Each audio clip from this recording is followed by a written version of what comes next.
Яңа уку йылы һәр вакыт көсөргәнеш һәм стресс дип белдерә психологтар. Быел пандемия шартларында мәктәпкә яңа талаптар куелганда бигрәк тә. Укучыларны яңа шартларга нисек әзерләргә, психик көсөргәнештән нисек хакларга? Ошо хакта сөйләшербез бүген. Һаумыгыз.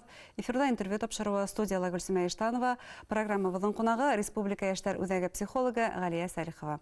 Галия хатынна һаумыгыз. Шулай итеп, яңа уку йылы башланып кына торганда яңа шөткес хәбәр ишеттек. 7 яшьлек баланың үлемендә үсмерләр катнашлыгы билдәре булды.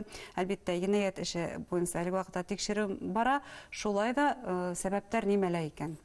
Ысынлап та бик кызганыч хәл турасында ишетергә һәм дә теге уйлап караган котыскыс хәл бит инде шундай хәлдән килеп чыгуы. Шуңа күрә бында сәбәпләренең нимәлә икәнлеген тәфтиш органнары, хукук һаклау органнары хезмәткәрләре ныклы тикшерү үткәргәндән һуң безгә әйтерҙәр. Әмма моны интернет киңлектәрендә хәзер бит инде без информацион теге дөньяда яшәйбез. Шуңа күрә интернет киңлектәрендәге йөргән мәгълүматлар буенча балалар ниндәйдер уен уйнагандар һәм ошо уен шундай күңелһеҙ эҙемтәләргә килтергән дигән мәгълүмат иң дигән версия иң төп версияларның береһе булып тора. Был уен интернет киңлектәре аша без белгән башка челлендждар булуы ихтималмы? Бындай ихтималлыкты ситкә тибеп булмай, ошо версияны карап үтергә кәрәктер. Сөнки уендан уймак сыга дигән кебек, бындай уенды башка балаларның да, башка үсмерләрнең дә теге кабул итеп, дәвам итеп алып китүләре һәм дә тагын да күңелһез хәлләргә тарыулары бик ихтимал. Бына ошо күңелһез хәлләрдән искәртү балаларны һәм ата-әсәләрне хаклау яһәтеннән нинди кәңәшләр бирәһегез балаларга, нисек тифтерләре менән, ата-әсәләре менән нисек дөрес аралашырга өйрәтергә? Бында инде ата-әсәләргә иң беренче балаларның нинди уендар уйнауына игътибар итәргә кирәк. Кемдәр менән аралаша, ул дустары кем? Шул турында улар хәбәрдар булып торһалар яхшырак булыр иде. Шуннан тагын да балаларга ла үсмерләргә лә уларның гомеренә, һаулыгына ниндәйдер куркыныс янаган вакытта юк дип катгый һәм дә конкрет рәвештә юк дип әйтә белергә кирәктер.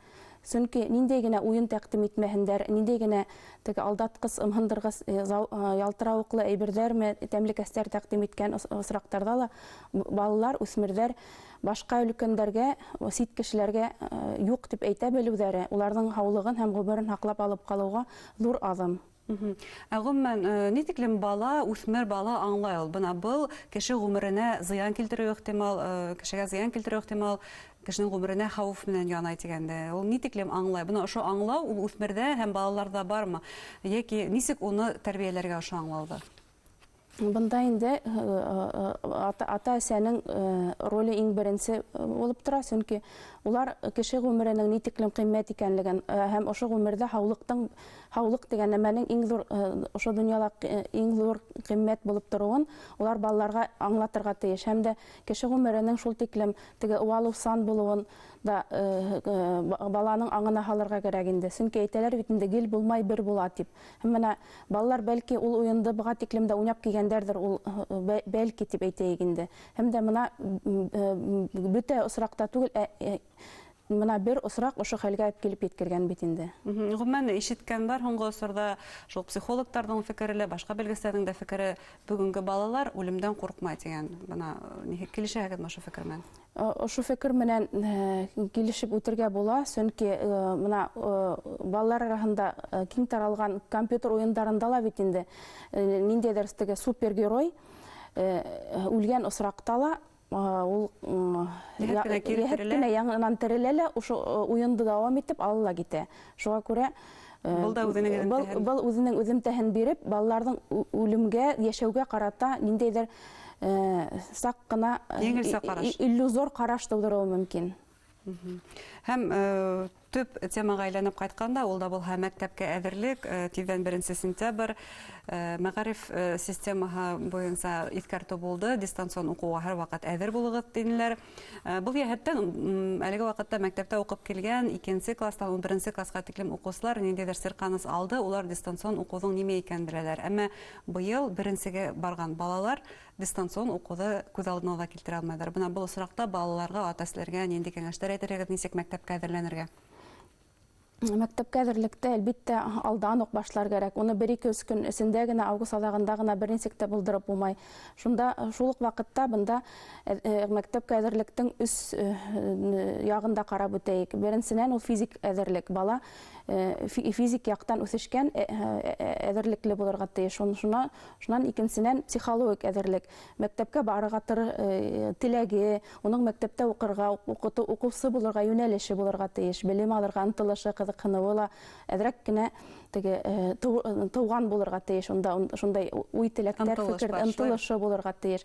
Һәм дә әйтәләр бит инде мотивацион, баланың үзенең ынтылышы, теләге, юнәлеше, укучы яңа статуска укучы булу дигән яңа статуска өлгәшергә теләүле бик мөһим роль уйный бу осракта.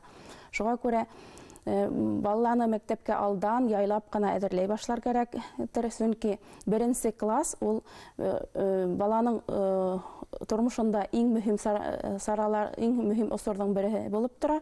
Һәм дә белем дөньяһына тигән зур дөньяга инеп китүдең ныклы баскысы ошо 1 класста һалына. Һәм психологтар һуңгы вакытта шундай кәңәш бирәләр, өйдә мәктәп уйнап карарга дигән тәкъдим. Бына ошо алымдың нитиклем файдалы булу турында әйтәгез менә.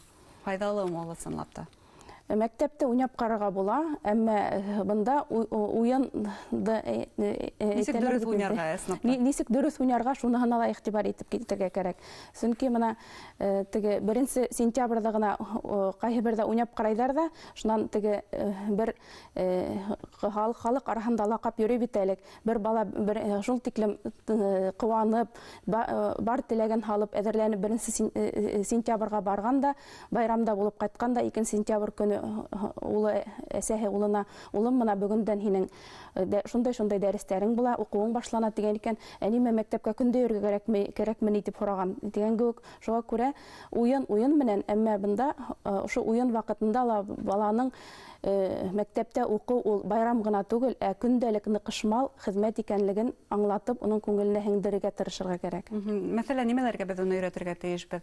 Портфелен гыйрга, әйберләрен халарга, нимәләргә өйрәтергә тиешбез? Беренчедән портфели гыйрга, көн режимын тотырга. Элек бит инде баланың барлык шөгыле уен ине. Бында хәзер мәктәп яңа талаптар, яңа бурычлар куя. Парт артында 40 минут буена ултырга кирәк бит инде. Әгәр дә торырга, сыгырга кирәк булса, укытучысыннан рөхсәт һорарга кирәк. Вакыттарда кулыңды күтәреп җавап бирә белергә, белгәнеңдә әйтә белергә, курыкмаска өйрәтергә кирәк. Һәм шулай ук укытучысы менән аралашырга, классташтарың менән яңа мөгамәлә курып, улар менән аралашырга ла өйрәтергә кирәк ошо вакытта. Һәм укулар башланып киткәч тә ата-әниләр арасында иң киң таралган күләмәсләрдән бере эштән кайткач кис буена дәрес әзерләнәм дигән күләмәс бит инде. Шул лакаптардан бере дип әйтәйек. Ничек балаларга үзаллылык тәрбияләргә?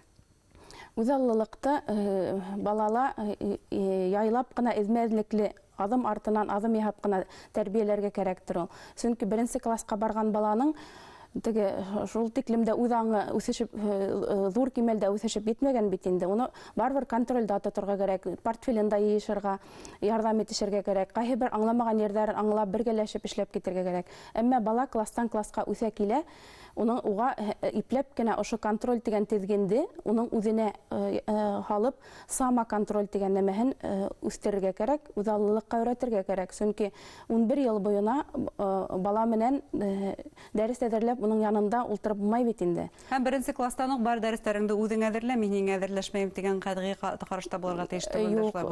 Баланы бөтенләй уку менән бер үзең генә шундай зур дөньяла, белем дөньяһында бер үзең генә калдырып, ундай ваемһызлык күрһәтергә шулай ук кирәкми. Шуңа күрә бында баягы ике Алтын урталыкты.